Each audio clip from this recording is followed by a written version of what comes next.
আসসালামু আলাইকুম। 26 মার্চ স্বাধীনতা দিবস।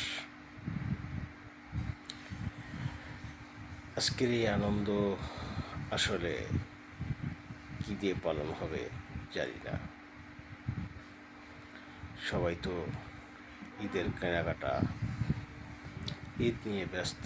কেউ বাড়িতে যাবে, কেউ মার্কেট করবে, কারোর আজকে ডিউটি শেষ হবে কখন, গাড়ির টিকিট কাটবে, এই নিয়ে সবাই ব্যস্ত। যাই হোক বন্ধুরা,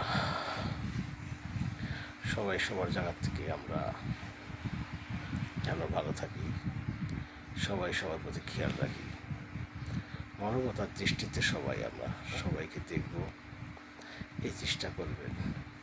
ভুলে যাবেন না, কাউকে ক্ষতি করবেন না, ভালোবাসতে না পারলেও আঘাত দিবেন না, উপকার করতে না পারলেও কাউকে ক্ষতি করবেন না, টাকা দিয়ে সাহায্য না করতে পারলেও বুদ্ধি দিয়ে সাহায্য করেন।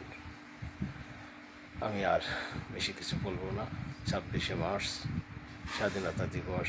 আমরা স্বাধীন দেশে বাস করি, এমন কিছু স্বাধীনতা পেয়ে এমন কিছু করা যাবে না যা মানুষের কষ্ট হয়। আসসালামু আলাইকুম, ভালো থাকবেন, আল্লাহ হাফেজ।